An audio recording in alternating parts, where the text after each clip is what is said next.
Dlaczego najemcę określa się mianem pasożyta? Bo jak już się pojawia gdzieś tam temat wynajmu na przykład samotnej mamie z dzieckiem albo w ogóle rodzinie z dziećmi, no to od razu pada gdzieś tam określenie pasożyt. Jak rozpoznać, że jednak najemca nie rokuje? Bardzo miły, elokwentny, naprawdę super się wydawał na pierwszy rzut oka, ale kolega zauważył, że pan ma dozór elektroniczny. To w takim razie jak dobrze zabezpieczyć się przed problemami z najemcami? My w ogóle sobie stworzyliśmy w firmie taki katalog czerwonych flag, czyli sytuacje, w których my mamy powiedziane, w takiej sytuacji nie wynajmujesz, koniec, kropka, nie ma dyskusji. A taki najgorszy typ najemcy? To są też często najemcy, którzy uciekają z mieszkań. To znaczy on, się w ogóle nie przejmuje, że on tam jeszcze ma umowę, tylko zostawia klucze w skrzynce na listy i wyjeżdża. Czyli to jest takie najpewniejsze zabezpieczenie?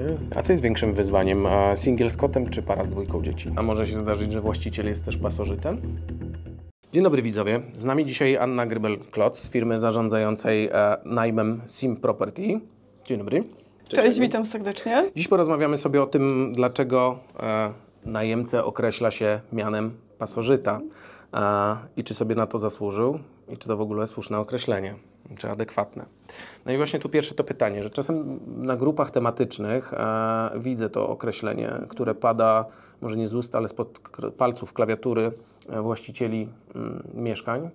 Skąd się to wzięło i czy to w ogóle jest zasadne określenie? To jest rzeczywiście takie określenie, które spotykamy na tych grupach tematycznych facebookowych przede wszystkim. W branży ono jako tako nie funkcjonuje. A skąd się wzięło? Nie mówicie między sobą, tak? Nie. Serio? Nie, Dobra. serio. My mamy dobrych najemców, Dobrze. więc my ich tak Wierzę. określamy. Natomiast skąd się to bierze? Myślę, że po prostu ze złych doświadczeń właścicieli, którzy mają z najemcami. Najemcy, którzy nie płacą, celowo się wprowadzają, nie chcą się później wyprowadzić, czyli po prostu pasożytują na właścicielach. Okay, czyli tu emocje biorą górę. Emocje, tak, myślę, że tak, ale z drugiej strony też widzę, że nawet, bo ja te grupy tematyczne bardzo namiętnie śledzę, to jest naprawdę wielka skarbnica wiedzy i widzę, że to określenie też jest często nadużywane, bo jak już się pojawia gdzieś tam temat wynajmu na przykład samotnej mamie z dzieckiem albo w ogóle rodzinie z dziećmi, no to od razu pada gdzieś tam określenie pasożyt. Tak jak z deweloperami, każdy deweloper teraz jest patodeweloperem. Dokładnie tak, troszeczkę gdzieś to w złą stronę chyba poszło, bo ja tutaj jednak będę bronić. Ja uważam, że większość najemców, oczywiście, większość najemców to są naprawdę uczciwi, porządni ludzie, którzy płacą, wynajmują i nie ma z nich większych problemów. Oczywiście ja nie neguję tego, że ci pasożyci się nie zdarzają, no bo są o nich robione reportaże, są filmiki na YouTubie przecież. Oni są, ale to jest zdecydowana mniejszość. Tylko że no, ta zła opinia jednak gdzieś tam się bardziej chyba wybija niż dobra, bo jak pomyślisz, no to ja nic jeszcze dobrego o najemcach na przykład na tych grupach nie przeczytałam. Okej, czyli typowe miejsce w internecie, gdzie wylewa się frustracja, a mało się chwali czy mówi pozytywne. Chyba Czyli tak, to w tak, tę stronę idzie? tak bym to postrzegała. Wy mieliście do czynienia z takimi najemcami, którzy, no już nie będziemy ich nazywali pasożytami, ale którzy pasożytowali na właścicielach? Wiesz co, zawsze jak czytam te historie na grupach facebookowych, to się zastanawiam, o Jezu, skąd wy tych najemców bierzecie? Bo my takich nie mamy. To znaczy, oczywiście zdarzają się najemcy, którzy nie płacą. Zdarzali nam się najemcy, którzy nie chcieli się wyprowadzić. Natomiast w ciągu 14 lat pracy ja nigdy nie miałam zdewastowanego mieszkania. To, co czasami pokazuje się na tych grupach, te zdjęcia takich naprawdę już mieszkań doprowadzonych do ruiny, no ja z takim czymś nie miałam doświadczenia. Raz mieliśmy taką historię w Poznaniu akurat rodziny, która rzeczywiście się wprowadziła i po tam 2-3 miesiącach przestała płacić. Ciężko było się z nimi tutaj porozumieć, żeby się wyprowadzili. To bym podciągnęła pod takie pasożytowanie, czyli celowe działanie. Ale generalnie no to ja muszę powiedzieć, że mam dobrych najemców, takich naprawdę rzetelnych, współpracujących i będę ich chwalić przy każdej okazji. No dobrze, a może się zdarzyć, że właściciel jest też pasożytem? Oczywiście, że tak. Okej, jak to się objawia, jak to wygląda? Przede wszystkim tutaj kwestia kaucji, niezwracania kaucji. To jest takie bardzo powszechne zjawisko na polskim rynku najmu, które na całe szczęście zdarza się już coraz rzadziej, ale stąd na przykład bierze się też to, że najemcy nie chcą wpłacać kaucji wyższej niż miesięczny czynsz najmu, bo oni się boją, że tej kaucji z powrotem nie dostaną. Więc tutaj niezwracanie kaucji, czy zatrzymywanie pod byle pretekstem, dokonywanie takich dużych potrąceń nieuzasadnionych z kaucji. Uważam, że to jest jak najbardziej pasożytowanie na najemcach. Kolejna kwestia, na przykład jeśli rozlicza się media, to tych nadpłat, które najemcom się nie zwraca często. I sama miałam taką historię z takimi właścicielami, kiedyś pracowałam. I tak, to się oczywiście jak najbardziej zdarza, więc właściciel też może być pasożytem, niestety. Czy faktycznie zdarza się, że ktoś już wynajmuje mieszkanie z zamiarem pasożytowania czy nie płacenia, czy to raczej zazwyczaj jest konsekwencja jakichś wydarzeń w życiu, zdarzeń losowych i to wychodzi w trakcie? Z moich doświadczeń to jednak wynika gdzieś tam, przynajmniej przy naszych najemcach, z ich sytuacji życiowej, zmiany sytuacji, czyli na przykład utrata pracy, czy na przykład tutaj rozstanie z partnerem. To są takie sytuacje, które generują często problemy finansowe i wtedy rzeczywiście gdzieś tutaj najemcy przestają płacić, czy mają problemy. Natomiast ja słyszałam o takim celowym działaniu najemców. Są takie osoby, które wynajmują już z zamiarem, że nie będą płacić, nie będą się chcieli wyprowadzić. I co jest jeszcze śmieszne w tym, to często są osoby, które wynajmują przez agencję nieruchomości, żeby się tutaj jeszcze uwiarygodnić, czyli tak, mam pieniądze, żeby zapłacić agentowi prowizję. Natomiast powiem szczerze, oni chyba w firmach zarządzających tak często się nie pojawiają, przynajmniej myśmy się nie spotkali z takim naprawdę mega celowym działaniem, bo oni wiedzą, że oni zostaną prześwietleni, więc tutaj nie ma po prostu szans, żeby taka osoba się obroniła przy weryfikacji. Zaraz przejdziemy jeszcze do tej weryfikacji, ale właśnie co decyduje o tym, że ten najemca jest dobry, tak go określmy, współpracujący dobry? Dobry najemca to jest taki najemca, który płaci na czas, a jeśli wie, że na przykład w tym miesiącu się spóźni, to on zadzwoni albo napisze SMS-a i powie: przepraszam, taka sytuacja w tym miesiącu, zapłacę, ale później.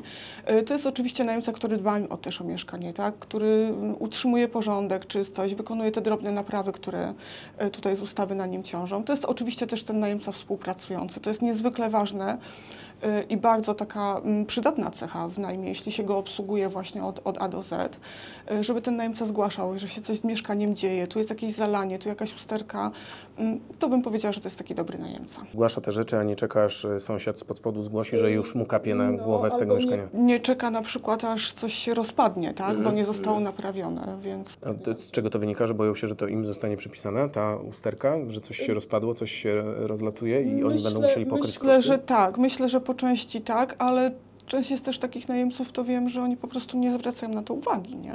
Tutaj największe chyba problemy są ze sprzątaniem, bo to jest taka zawsze, wiesz, kwestia dyskusyjna. Dla mnie posprzątane, a ktoś inny przyjdzie i powie: no niestety, ale nie. Więc tutaj różne te sytuacje są, ale generalnie gdzieś tak to z tego wynika. Teraz się cofamy o krok. Przychodzi klient na prezentację i jak sprawdzacie, czy dobrze rokuje? Skąd wiecie, że dobrze rokuje? Rokujący najemca to jest taki, który po pierwsze wie, co przyszedł oglądać, więc jest świadomy, gdzie trafił i do kogo. Po drugie, zadaje konkretne pytanie o wynajem mieszkania, o warunki wynajmu, o samą umowę. I po trzecie, nie wychodzi od razu z taką inicjatywą: może kaucję w ratach zapłacę, a jak mamy termin do 10, to ja może 20 bym chciał płacić. To są takie 3 chyba oznaki, które bym powiedziała, że taki najemca rokuje. Instagram versus rzeczywistość, czyli najemca idealny kontra rzeczywistość. Czy zdarza się tak, że ten najemca na papierze wygląda dobrze w waszej weryfikacji, a jednak później ta współpraca okazuje się koszmarem i rzeczywistość weryfikuje go? Masz jakieś takie przykłady? To znaczy tak, na papierze to nie, bo tu nie ma szans się obronić, tak jak już powiedziałam wcześniej. Natomiast zdarzają się takie sytuacje, że ktoś przychodzi na prezentację i naprawdę bardzo dobrze się potrafi zaprezentować. Jest kulturalny, miły, zadaje te wszystkie konkretne pytania, tak jak mówię. No ale później właśnie przychodzi do już takiej twardej weryfikacji, czyli my sprawdzamy to, co on powiedział, czy to rzeczywiście się pokrywa, sprawdzamy jego sytuację finansową, no i tutaj już gorzej może to wypaść, niekoniecznie zgodnie z prawdą. Mieliśmy kiedyś taką ciekawą sytuację, akurat we Wrocławiu. Agent robił prezentację mieszkania i przyszedł pan. Kolega spostrzegł, że pan ma bardzo miły, elokwentny, naprawdę super się wydawał na pierwszy rzut oka, ale kolega zauważył, że pan ma dozór elektroniczny i go pyta wprost go zapytał, tak? Na co pan powiedział, że no nie, bo to jest opaska do mierzenia ciśnienia. No więc my już wiedzieliśmy, że tutaj niestety nic z tego nie będzie, bo po prostu fakty się z rzeczywistością nie pokrywają. Ja rozumiem, że to mogło być trudne przyznać się komuś, że ma taką sytuację, natomiast dozór elektroniczny rodzi też konkretne konsekwencje czy konkretne wymogi dla właściciela mieszkania, więc to nie jest kwestia, którą można po prostu pominąć i powiedzieć: ok, mam opaskę do mierzenia ciśnienia, tak? Więc taką na przykład sytuację mieliśmy. Więc tutaj raczej najpierw rozmowa, jak jeśli rozmowa jest fajna, później ktoś może może niekoniecznie dobrze już wyglądać, ale papier nie. Tutaj A jak właśnie wtedy postępujecie, jeżeli ktoś podczas rozmowy jest sympatyczny, miły, elokwentny, wypada dobrze, a później w tej weryfikacji, powiedzmy już twardej, wychodzą same czerwone X, to wtedy decyzję jaką podejmujecie? no nie wynajmujemy takiej osoby. Czyli trzymacie się danych, a nie pierwszemu temu Oczywiście, wrażeniu? Tak, bo Okej. tutaj, no wiesz, ja później się nie wytłumaczę przed właścicielem, nie? Dlaczego ja wynajęliśmy komuś, kto ma zadłużenie na przykład w Krajowym Rejestrze Długów, tak? Kto ma długi na giełdzie długów na przykład, gdzie tam gdzieś wiszą. Właśnie, no to przejdźmy do tych czerwonych flag. Jak rozpoznać, że jednak najemca nie rokuje? Pierwsza rzecz to podczas takiego spotkania w mieszkaniu, oględzin mieszkania, a druga właśnie później już na bębnie, czy jakkolwiek to nazywacie u siebie podczas weryfikacji. Znaczy, wiesz co, my w ogóle sobie stworzyliśmy w firmie taki katalog czerwonych flag, czyli sytuacje, w których my mamy powiedziane, w takiej sytuacji nie wynajmujesz, koniec, kropka, nie ma dyskusji. Czyli zero-jedynkowo, jeśli A to nie, oczywiście, jeśli B to OK, idziemy dalej. Ten katalog jest dosyć szeroki. Ja powiem o kilku takich najważniejszych, powiedziałabym, kwestiach, które najczęściej też się w najmie spotyka. No to jest przede wszystkim brak zgody na weryfikację ze strony najemcy. Sprawdzenie w Krajowym Rejestrze Długów wymaga od tego, żeby najemca nam taką zgodę podpisał na weryfikację. Więc no, jeśli odmawia, no to my już wiemy, że tutaj nie ma o czym dalej rozmawiać. Kolejna taka czerwona flaga to jest, jeśli najemca stoi w drzwiach i on mówi, on się wprowadza tu teraz natychmiast, już praktycznie to walizki za nim, wiesz, stoją i on tylko czeka, żeby te klucze dostać. To też jest taka sytuacja, w którą absolutnie nie idziemy, no bo tak, no nie mamy czasu, żeby kogoś sprawdzić. Poza tym, no jeśli ktoś stoi tu teraz natychmiast, to pewnie uciekł z poprzedniego mieszkania. To jest taka sytuacja, wiesz, podejrzana, w którą my nie chcemy dalej iść. No kolejne to właśnie, jeśli jego zeznania nie pokrywają się z tym, co my później sprawdzamy. Więc mówi jedno, my sprawdzamy, no nie ma tej żony, nie ma dzieci, tak, tutaj jest zupełnie jakaś jest inna sytuacja. To jest jeszcze też, czerwoną flagą jest również najemca, który wykazuje, jak ja to nazywam, taką zaawansowaną roszczeniowość. Czyli on przychodzi i mówi tak, ja bym to mieszkanie wynajął, ale proszę mi wymienić wszystkie meble, umowę najmu to ja w ogóle mam swoją i na moim wzorze podpiszemy, więc taka sytuacja też nie, bo to jest taka, wiesz, roszczeniowość, która się nie kończy w momencie podpisania umowy i oddania kluczy, ponieważ my jako firma zarządzająca zostajemy z takim najemcą do końca trwania umowy, więc my też patrzymy pod tym kątem na najemcę, czy on będzie współpracował, czy nie będzie nam tylko przysparzał problemów, więc ta zaawansowana roszczeniowość też odpada i jeszcze mamy jedno takie kryterium, którego bezwzględnie się trzymamy, to jest kaucja na raty. W momencie, kiedy pytanie, czy mogę zapłacić kaucję na raty, jak będę już mieszkał, to my mówimy, że nie.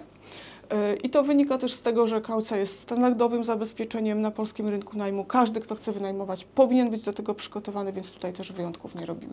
A jakiej wysokości kaucja jest? Czy to ustalane jest każdorazowo z właścicielem? Wiesz co, taką minimalną kaucję, którą my pobieramy, to jest miesięczny czynsz najmu plus opłaty, ale w konkretnych sytuacjach żądamy wyższej kaucji. Jeśli jest większe ryzyko przy niektórych najemcach, na przykład ma zwierzę, to ta kaucja musi być wyższa. Czy obcokrajowcy podlegają temu, że większa kaucja? Okay. Też, jak najbardziej. Dobra, a skąd się zazwyczaj biorą problemy z najemcami? Wiesz co, chyba z niewiedzy właścicieli i z nieumiejętnego poprowadzenia tego najmu. Ja może to powiem na przykładzie, bo miałam kiedyś taki ciekawy case na konsultacji. Zadzwoniła do mnie właścicielka, która wynajęła swoje mieszkanie, po raz pierwszy je wynajmowała.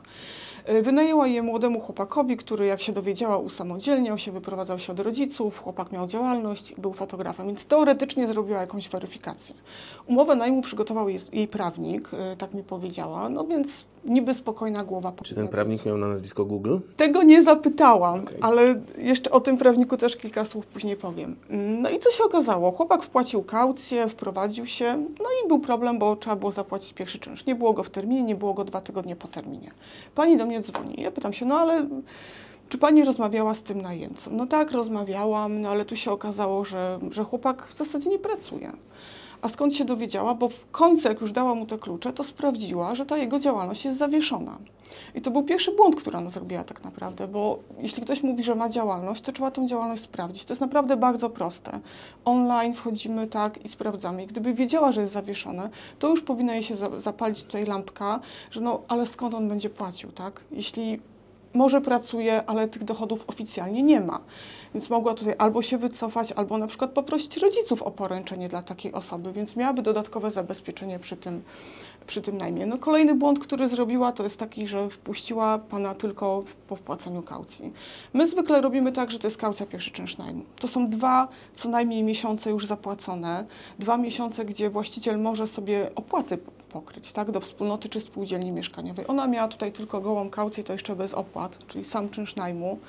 Więc naprawdę niefajna sytuacja, no bo teraz tak, najemca przestał płacić, no trzeba mu tą umowę wypowiedzieć, prawda? No i tutaj kolejna kwestia, była święcie przekonana pani, że tą umowę wypowie po miesiącu, bo takiej w umowie napisał prawnik, że może wypowiedzieć po miesiącu umowę najemcy.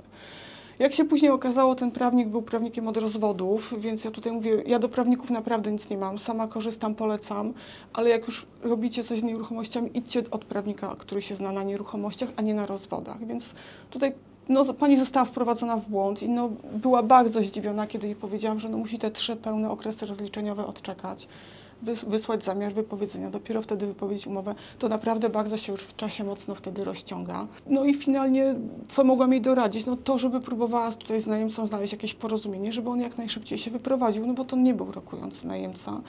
I ja bym takiego najemcę w ogóle nie wpuściła. Zacznijmy od tego, nie byłoby tutaj żadnej... Weryfikacji by nie przeszedł. Nie przeszedłby weryfikacji. No pani tutaj sobie kłopotu narobiła, ale mówię, no to właśnie z tej niewiedzy wynika, z nieumiejętności. Jak rozpoznać sygnały, że najemca staje się problematyczny już po podpisaniu umowy? Czy macie jakiś system wczesnego ostrzegania i widzicie pewne sygnały, że coś może pójść nie tak? Wiesz co, to jest przede wszystkim brak kontaktu z najemcą.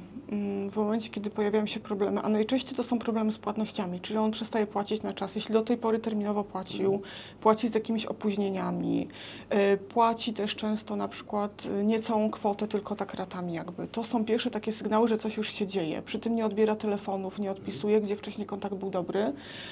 To rzeczywiście jest taki właśnie ten system wczesnego ostrzegania, jak to nazwałeś. No i my tutaj, zanim powiemy Houston, mamy problem, to my jednak staramy się najpierw z tym najemcą skontaktować. Czyli przeprowadzić taką rozmowę dyscyplinującą, dowiedzieć się przede wszystkim, skąd te problemy się biorą. No bo jeśli mamy sytuację, że najemca stracił pracę, stracił płynność finansową, to my zupełnie inaczej podejdziemy do czegoś takiego, inaczej taki problem rozwiążemy, a inaczej, kiedy na przykład w sytuacji, kiedy najemca, no dobrze, wyjechał na jakieś wakacje i sobie zapomniał, tak? Bo się zdarza czasami, nie ma ustawionego zlecenia stałego, zapomniał, jest trudniej, a co innego, kiedy dzwonimy i na przykład najemca mówi, ale to ja nie będę wam teraz płacił 10, tylko na przykład 15, nie? W tym miesiącu wylosowały się te i te płatności, nie mieliście szczęścia, musicie poczekać. Tak, albo wydałem na coś innego. No i w takim na przykład przypadku to świetnym rozwiązaniem jest zdobycie nakazu zapłaty. Często myślimy, że ten nakaz zapłaty to powinniśmy tego najemcę windykować dopiero jak się umowa skończy. To jest bzdura. Nakaz zapłaty możemy dostać w każdym momencie i proszę mi uwierzyć, że taki nakaz właśnie, czy wejście komornika na konto w trakcie trwania umowy najmu działa bardzo otrzeźwiająco na najemców. Gdzieś tam ich to przywołuje do porządku, nie? Jeśli mamy brak kontaktu z najemcą, to tutaj my akurat jesteśmy na tą sytuację zabezpieczeni, bo zawsze w umowie najmu wpisujemy taki kontakt alarmowy, tak? Czyli mamy tą osobę, do której wiemy, że możemy zadzwonić, kiedy kontaktu z najemcą nie ma. I to na przykład świetnie się sprawdza w sytuacji, kiedy mamy studentów, nie? Taki telefon do mamy, dzień dobry, pani syn nie zapłacił. Mamy natychmiastowy efekt w postaci wpłaty od rodziców, albo przynajmniej upomnienia tego syna czy córki, żeby terminowo tutaj wpłacali czynsz, więc no, są takie sytuacje, ale tak jak najbardziej, na wszystko można znaleźć rozwiązanie. A zdarza się, że najemcy dojrzewają, że zaczyna się współpraca od tej takiej trudnej strony, a w pewnym momencie stają się wzorowym najemcą. Albo na przykład za pierwszym razem się spóźnił, a później już jest wzorową. Wiesz co, nie wiem tak naprawdę, jak Ci na to pytanie odpowiedzieć, bo jeśli ktoś, to co mówiłam o tej zaawansowanej roszczeniowości, jeśli ktoś nam się wydaje trudny, no to u nas umowy najmu nie podpisze. Ale załóżmy, że w pierwszym miesiącu się potkną i w drugim, No i już wchodzicie na ścieżkę, nazwijmy to formalną, ale ktoś jednak poprawia się komuś sytuacja albo ktoś poprawia swoje zachowanie. Sytuacja życiowa może mu się poprawić. Czyli to nie jest tak, że charakter, tylko raczej to są... My mamy takie doświadczenie, że te gdzieś problemy wynikają z sytuacji życiowej. Więc jeśli ona nie ma szans poprawy, no to my też widzimy, że tutaj nie rokuje, tak? Jeśli gdzieś tam tą pracę, ma nową pracę na przykład, czy w jakiś inny sposób, no to wtedy rzeczywiście jest tutaj taka szansa. Natomiast naszą rolą też nie jest, wiesz, wychowywać tych najemców. My oczywiście układamy sobie z nimi tą współpracę, ale to my podchodzimy do najmu jak do biznesu. Tutaj czasami nie ma miejsca na sentymenty tak naprawdę, więc jeśli nie płacisz, no to my idziemy zgodnie z trybem przewidzianym przez ustawę. Wysyłamy zamiar wypowiedzenia, czy samowypowiedzenie już umowy. I to jest ten największy taki problem wynajmowania samemu mieszkań, że właśnie wchodzi się w emocje i nie trzyma się procedur. To jest chyba taki wyróżnik firmy profesjonalnej, która rzeczowo podchodzi jak do biznesu, a kogoś, kto podchodzi trochę bardziej na miękko. Myślę, że tak. Myślę, że właściciele mają tutaj mniejszą odporność na takie właśnie prośby najemców, a to może w ratach, a to może później. W sensie, że zgadzają się częściej na takie kompromisy. Częściej jest im tych najemców szkoda. No my jako firma zarządzająca, wiesz, to nie są nasze nieruchomości, my też przed kimś za to odpowiadamy, więc tak jak mówię, no my myślimy i patrzymy na to totalnie biznesowo. Jaki jest najemca idealny? Wiesz co, idealny najemca to jest taki, który płaci i nie mieszka, czyli tak naprawdę nie istnieje, jest jak Yeti, bo nikt go chyba nigdy nie widział. Nie ma takich idealnych najemców, bo po prostu nie ma ludzi idealnych. Nawet jak oni są dobrymi najemcami, współpracującymi, płacą na czas, to czasami może im się gdzieś ta noga potknąć. Różne spory też mogą wynikać nie tylko z powodu niepłacenia na przykład, nie? Więc ja bym powiedziała, że idealnego najemcy nie ma. A taki, który płaci na czas i nie zgłasza żadnych problemów, roszczeń, znaczy może niekoniecznie roszczeń, ale problemów na przykład z mieszkaniem, wszystko jest idealnie. Taka sytuacja Was niepokoi też, że to jest zbyt cicho, czy nie? Czy to jest normalna sytuacja? Wiesz co, to zależy od samego najemcy, bo zwykle powiedziałabym, że tak, jest to niepokojące, że najemca w ogóle się nie odzywa i niczego nie zgłasza, ale ja na przykład mieliśmy kilku takich najemców, jednego w Katowicach, to był pan Złota Rączka, który absolutnie ogarniał sobie wszystko sam, więc on do nas z niczym się nie zwracał. Płacił terminowo, my wiedzieliśmy, że właśnie on się tym zajmuje zawodowo, wszelkie naprawy, jakieś takie drobne rzeczy sam robił, więc to akurat w tej sytuacji nie było niepokojące. Czyli blisko ideału był. To był naprawdę dobry najemca, bardzo miło go wspominam. A taki najgorszy typ najemcy? Może nie powiedziałabym, że typ najemcy, ale jest taki rodzaj najmu, który jest bardziej wymagający, trudniej go poprowadzić i to jest student zagraniczny, najczęściej student, który przyjeżdża na Erasmusa. I z nimi jest o wiele trudniej, dlatego że ich jest tak ciężej zweryfikować. Oni przyjeżdżają na chwilę, więc o te mieszkania nie dbają. Często też nie płacą na czas, albo na przykład mają konta walutowe, więc nie do końca te kwoty się gdzieś tam pokrywają. To są też często najemcy, którzy uciekają z mieszkań. To znaczy on, wiesz, się w ogóle nie przejmuje, że on tam jeszcze ma umowę, tylko zostawia klucze w skrzynce na listy i wyjeżdża do siebie, wraca. Więc to rzeczywiście jest bardzo wymagający najem, jego trzeba inaczej poprowadzić, inaczej sobie poukładać, inne zabezpieczenia zrobić, ale jak najbardziej można z sukcesem takiemu wynajmować. Mówiłaś o tej weryfikacji i cały czas podkreślasz tę weryfikację. Jak Wy to robicie? Bo tu jest jakiś chyba system. Tak, my mamy swój system, który przez lata wypracowaliśmy i doskonalimy go ciągle. My robimy weryfikację 3-stopniową, czyli po pierwsze sprawdzenie tożsamości najemcy, bo zdarza się czasami, że ktoś się pod najemcę może podszywać i mamy nieważną umowę najmu, więc nie możemy z nią zrobić już absolutnie później nic, żadnej windykacji, nic. Kolejnym krokiem takim bardzo, bardzo ważnym, do którego przykładamy dużą tutaj uwagę, to jest weryfikacja wypłacalności najemcy.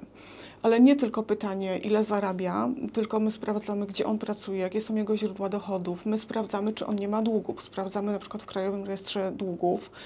Na to musimy mieć zgodę najemcy. To jest bardzo ważne. My jak to wprowadziliśmy około 10 lat temu, to naprawdę ten odsetek niepłacących najemców nam spadł drastycznie, bo to już był sama prośba o zgodę na weryfikację odsiewała sporo osób.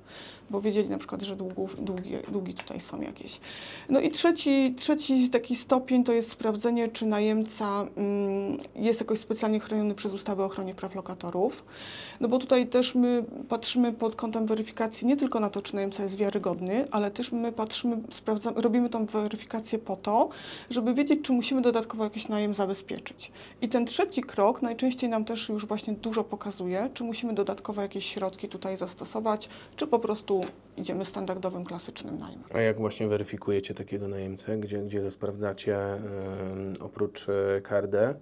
Jakie jeszcze kroki wy wykonujecie? Jest bardzo dużo giełda długów, na przykład giełdy długów, które funkcjonują w internecie, można sobie sprawdzić. Sociale sprawdzamy, to jest naprawdę kopalnia wiedzy o najemcy. Można bardzo dużo się dowiedzieć, jeśli najemca takie konta ma na socialach. Prosimy referencje, na przykład też od poprzednich wynajmujących. Jeśli mamy, tutaj najemca mówi, że gdzieś tam pracuje, prosimy do wyglądu umowę o pracę czy umowę zlecenie. My to też potwierdzamy na przykład, bo prosimy o telefon na przykład do pracodawcy. To już jest takie ekstremalne, gdzie rzeczywiście mamy jakieś wątpliwości, nie? Ale tutaj rzeczywiście tych metod jest bardzo dużo. To jest naprawdę bardzo skomplikowany proces. My mamy pod to ułożone całą naprawdę długą procedurę. Czyli to nie tak, że wynajmuję, to wejdę na Facebooka, sprawdzę kogoś, poproszę o umowę, dowód i tyle? Trzeba zrobić więcej jednak, żeby tutaj jak najlepiej tego najemcę sprawdzić. Tutaj jednak Jak bardzo skuteczny jest ten system? Ile macie takich niepłacących najemców? Nie wiem, czy to w okresie roku, czy całej działalności dotychczasowej? No to już powiem, bardzo skuteczny moim zdaniem, dlatego że my w ciągu 14 lat mieliśmy około 35 spraw o nakaz zapłaty w sądzie. Na chwilę obecną mamy takich 10 mniej więcej najemców, którzy się spóźniają, ale płacą powiedzmy regularnie. Spraw w sądzie 12 o nakazy zapłaty. Przez 14 lat. 14 lat, no tutaj jeszcze powiedzmy, że tych obecnych to jest na przykład na ponad 500 najemców, które ja mam, więc myślę, że całkiem niezłe te statystyki. Dobry odsetek wychodzi, tak. A co jest większym wyzwaniem? Singiel z kotem czy para z dwójką dzieci? Na pierwszy rzut oka powiedziałabym, że para z dziećmi, dlatego że im tutaj z automatu już z ustawy przysługuje lokal w przypadku eksmisji. No dzieci to są też zniszczenia, tak? Kto ma dzieci, to się nie śmieje, ale te pomalowane ściany, zniszczone podłogi przez różne jeździki, takie rzeczy, to się zdarza. Natomiast jeśli się bliżej przyjrzymy, no to tak, ten singiel może stać się bezrobotny w każdej chwili i też będzie mu przysługiwał dodatkowy właśnie lokal w przypadku eksmisji. A kot to też nieźle potrafi zniszczyć mieszkanie, bo już zdarzało nam się na przykład wyrzucać całą sofę, w ogóle do niczego się nie nadawała po takim mieszkaniu z kotem. Więc generalnie podobne zabezpieczenia i podobnie tutaj ten najem trzeba prowadzić. To ile tych eksmisji do tej pory wykonaliście? Wiesz co, w ciągu 14 lat mieliśmy 8 eksmisji, z czego 6 eksmisji to były eksmisje w kamienicach. My zarządzamy też całymi budynkami i mamy w Piotrkowie Trybunalskim właśnie takie budynki, gdzie to jest taki specyficzny typ najemcy, na umowie na czas nieokreślony.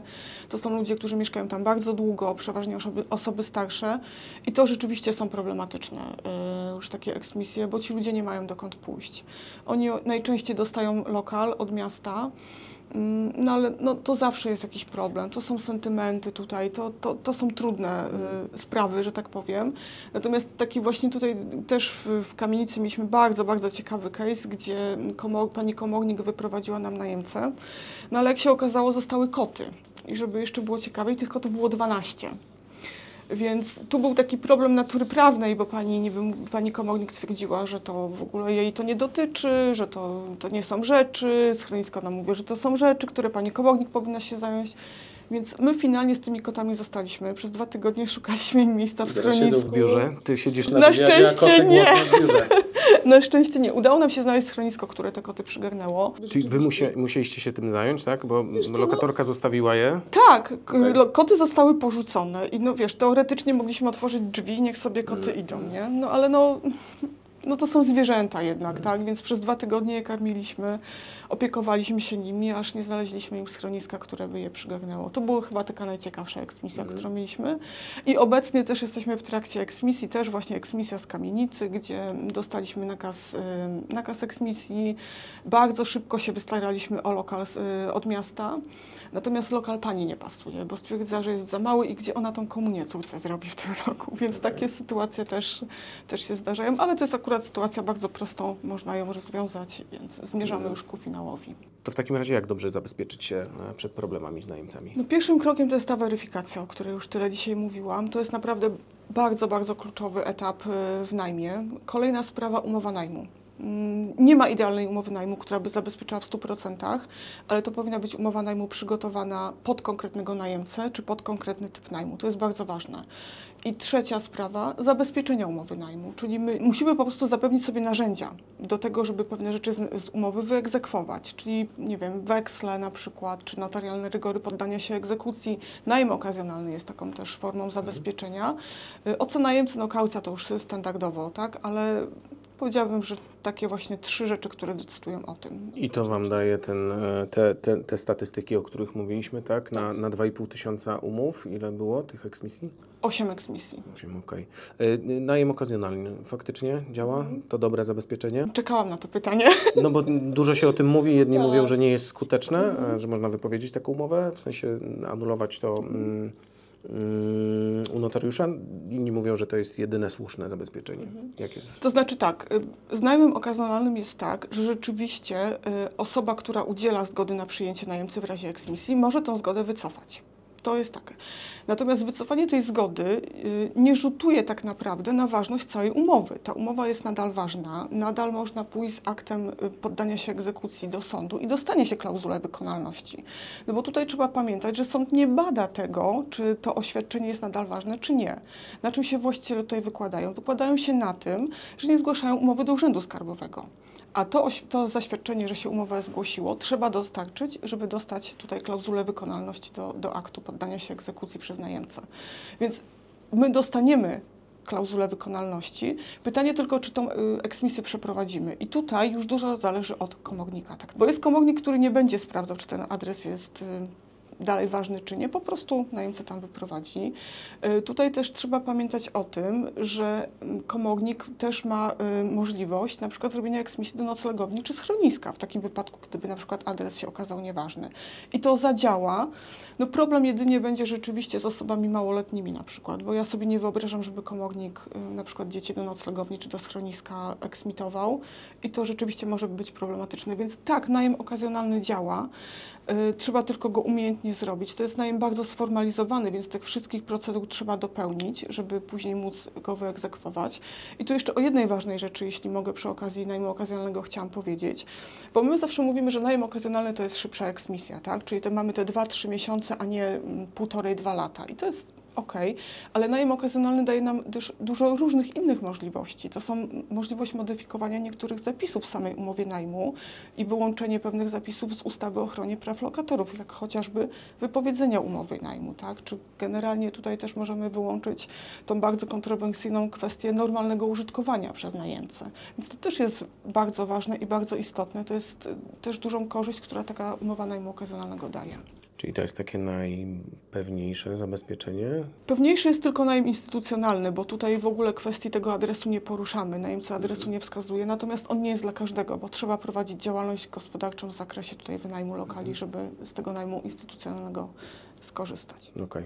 Na koniec trochę zaczepne pytanie, bo weryfikowałem Was w Google i macie trochę negatywnych opinii od najemców, czyli ta współpraca nie przebiega jednak tak idealnie. Z czego to wynika? Już powiem, to znaczy te opinie, które my mamy negatywne, może powiem tak kontekst, nie? Z czego one wynikają. To są opinie... Tak, bo ja rzucam hasłem, jak to dziennikarz, muszę kij w mrowisko włożyć, a teraz Ty się tłumacz. Jasne, ja się tłumaczę, dobra. To znaczy tak, to są opinie od najemców, którym zostały potrącone na przykład z kaucji pieniądze za sprzątanie, za niedopłaty za media, które były rozliczone przy wyprowadzce, potrącane też na przykład z kaucji kary umowne za przedwczesne rozwiązanie umowy. I na przykład ta kara za przedwczesne rozwiązanie umowy jest wpisana w umowie najmu, najemca jest jej świadomy, najemca się na nią dobrowolnie zgadza. No, że komuś się nie podoba, no to ja już nie mam na to wpływu, ja dbam o interesy tutaj właściciela. Albo mieliśmy też taką negatywną opinię, wiesz, od najemców, którym nie chcieliśmy przedłużyć umowy, no ale już najemca nie wspomniał, że my nie przedłużyliśmy, bo powodem było to, że ich policja szukała. Więc... no tak to wygląda, natomiast powiem Ci... Mieli już nocleg zapewniony gdzie indziej. Ty chyba tak, natomiast powiem Ci tak, wbrew pozorom, mimo że te opinie generalnie obniżają nam scoring na Google, one działają na naszą korzyść. Bo nieraz się spotkałam z tutaj taką opinią od nowych klientów, którzy podpisywali umowę, że sugerowali się tymi opiniami i stwierdzili, że my świetnie o ich interesy zadbamy. Czyli to pierwszy przypadek, działamy kiedy na jedynki ich na korzyść. Google działają na Tak. korzyść podmiotu, który te jedynki dostał. Bywa i tak. Dobra, dziękuję Ci bardzo, Aniu. Bardzo dziękuję. Do zobaczenia, widzowie.